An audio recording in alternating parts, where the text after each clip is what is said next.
আসসালামু আলাইকুম।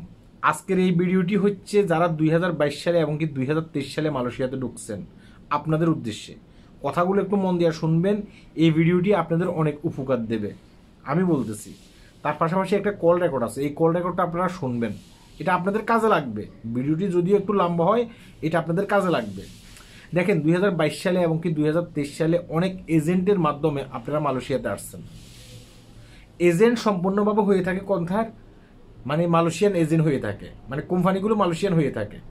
আর দালালগুলো হয়ে থাকে কোথার, আমাদের বাংলাদেশি দালাল হয়ে থাকে। হ্যাঁ, এখন 2023 সালে 2022 সালে যারা মালয়েশিয়াতে ঢুকছেন, ঢুকার পরে আপনাদের যে কোম্পানি আছে না, কোম্পানি আপনাদেরকে কি করছে, একটা ভিসা লাগাই দিছে। ভিসা লাগাই দিয়ে অনেক ক্ষেত্রে আপনাকে বলছে ঠিক আছে তুমি বাইরে গিয়ে কাজ করো। অর্থাৎ আপনার সাথে কথা ছিল কি 3 থেকে 3.5 বছর আপনি ওই কোম্পানির আন্ডারে কাজ করবেন। বাংলাদেশে এইভাবে কথা হয়, কিন্তু পরবর্তীতে এজেন্টগুলো এনে তারা কোনো কাজ কাম পায় না, দীর্ঘদিন পর্যন্ত আপনাকে রুমের ভিতরে বন্দি করে রাখে। পরবর্তীতে আপনাকে বলে যে ঠিক আছে তোমার ভিসা লাগাই দিচ্ছি, তুমি বাইরে গিয়ে কাজ করো। এখন আপনি কি করছেন, বাইরে গিয়ে কাজ করতেছেন।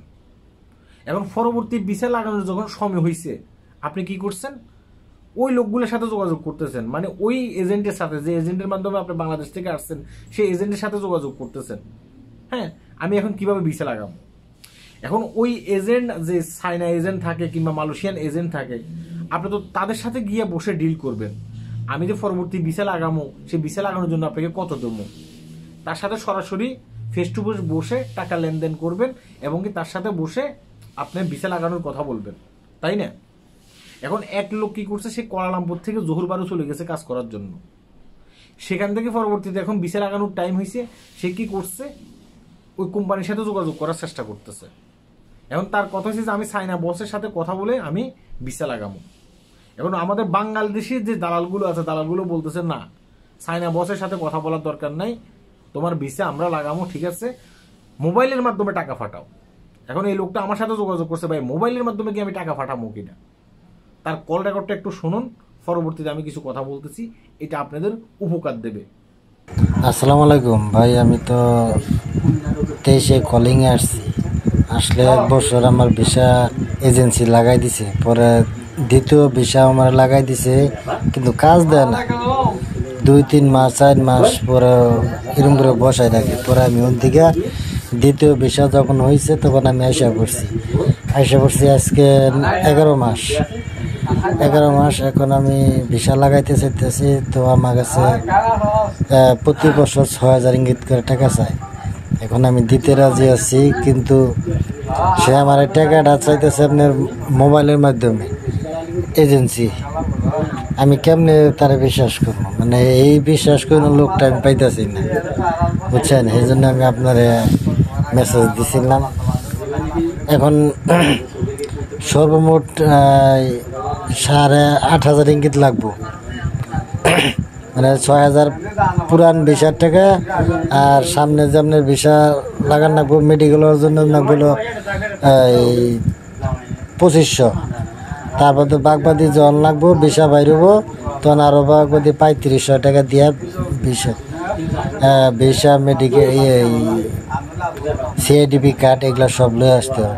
মানুষ তো নাই আমার, বুঝছেন? কেমনে টাকাটা দিব, যদি মারা দেয়, ভিসা যদি না লাগাই দেয়, এই জন্য একটু সমস্যা পড়ছে। মানে আমাদের বস হইলো চীনা এই এজেন্সি, কিন্তু এজেন্সির সাথে আমার সাথে যোগাযোগ করতে দেয় না। বাংলা মানে লোক আছে, এই লোকেরা, বুঝছেন? যে বসের সামনে যে কথাটা বলবো যে বস কি ভালো কি বন্ধু, আপনি কয় টাকা নেবেন প্রতি বছর ভিসা লাগাইতে, এই সুযোগটা নাই। এই জন্য মানে মানুষ তো আর মানুষ বিশ্বাস নাই, এতগুনা টাকা, একটা গরিব মানুষ। আমি লাড়ি দেই নাই, তারপর আমি তো তার বলে আসছিলাম যে আমি যদি টাকা পয়সা জোগাড় করতে পারি তো আমি ভিসা লাগাবো, সমস্যা নাই, তুমি কাজ করতে থাকো। কিন্তু কাজ করতেছি, এখন তো সে মোবাইলে ব্যাংকের মাধ্যমে টাকা চায়, বুঝছেন? কিন্তু আমি যে যাইয়া যে কথা কমু, হ্যাঁ কথা বলবেন না। আজকে আমি এক জায়গায় কাজ করি, সে জায়গার একটা বস আছে, আমার বসের দা কথা কয়েছিলাম, সে কথা বলবে না, তাহলে কেমনে বিশ্বাস করবো ভাই? একটু আমার জানায়েন তো। আশা করি কথাগুলো বুঝতে পেরেছেন, তাই না? মানে এখানে বলা হচ্ছে যে সে যে বাংলাদেশ থেকে আসার পরে যে তার ভিসা লাগাই দিছে প্রথমে, সেই ভিসার টাকাটাও তারা কেটে নেবে। এবং কি নতুন করে আবার ভিসা লাগাবে, তার টাকাটাও তারা কেটে নেবে। অর্থাৎ সে বলছে যে আমি বসের সাথে দেখা করতে চাই, যে চাইনা বস আছে না, এখন বসের আন্ডারে আমাদের বাংলাদেশি যে দালালেরা কাজ করে, সেই দালালেরা বলতেছে বসের সাথে দেখা করার দরকার নেই। সে বলতেছে আমি কুয়ালালামপুর আসতে চাই, আমাদের অফিসে আমি যাব, বলতেছে অফিসে আসার দরকার নেই, মোবাইলের মাধ্যমে টাকাটা ফাটিয়ে দাও, তখন তোমার ভিসা লাগানোর ব্যবস্থা করুন। ভাই আমি তাকে বলছিলাম, দেখেন ভাই এই কাজটা আপনি করতে যাবেন না, আপনি এইভাবে 8 থেকে 9,000 রিঙ্গিত দিয়ে দিবেন, 6,000 রিঙ্গিত, এখানে 2,000 রিঙ্গিত, 3,000 রিঙ্গিত এভাবে দিয়ে দেবেন, তারা আপনার ভিসা লাগাবে না। কারণ তাদের কথা শুনে বোঝা যাচ্ছে যে তারা আপনার সাথে প্রতারণা করবে। আমি তাকে আমার মতো করে বুঝিয়ে দিছি। এখন আপনাকে বলি ভাই, এই ধরনের প্রতারণা কিন্তু অনেক হয়। ধরেন একজন বাংলাদেশি দালাল, সেই হয়তোবা চায়না কোনো একটা বসের আন্ডারে কিংবা মালয়েশিয়ান কোনো একটা বসের আন্ডারে কাজ করে, হ্যাঁ বসের আন্ডারে কাজ করে, সেই দেখা গেছে কি বাংলাদেশি লোকদেরকে ম্যানেজ করে। কথা কি বুঝতে পেরেছেন? ওই বস জানেও না, সে অনেক ক্ষেত্রে কি করে বাংলাদেশি এইসব লোকগুলোর সাথে সে কিন্তু বাটপারি করে তার কাছে সে টাকা মাইরে খায়। অনেক ক্ষেত্রে বস জানেও না। এই লোকটা বারবার করে বলছে যে আমি বসের সাথে দেখা করতে চাই, বলতেছে বসের সাথে দেখা করা যাবে না। তাহলে বসের সাথে যদি দেখা করা না যায়, সে টাকাটা কোথায় দেবে? সে যদি টাকাটা এই বাংলাদেশি লোকের কাছে মোবাইলের মাধ্যমে দেয়, সে যে টাকাটা মানে মেরে খাবে না তার কোনো গ্যারান্টি আছে? 2023 সালে 2022 সালে যেসব লোকগুলো মালয়েশিয়াতে আসছে, এই ধরনের অনেক মানুষের কাছে এই দালালেরা কিন্তু টাকা মাইরা খাইছে। এই কারণে আজকে এই সতর্কমূলক ভিডিওটি করতেছি। ভিডিওটি একটু লম্বা হলেও এই ভিডিওটি অন্যকে দেখার সুযোগ করে দেবেন, নয়তো অনেক মানুষ এই ধরনের দালালদেরকে বিশ্বাস করে বিপদে পড়বে। কারণ পুনরায় আবার বিচার আগানোর টাইম আসে অনেক ক্ষেত্রে, সে সময় কি করে এই দালালেরা আপনার কাছ থেকে মোটা অঙ্কের টাকা মেরে খেয়ে দেয়।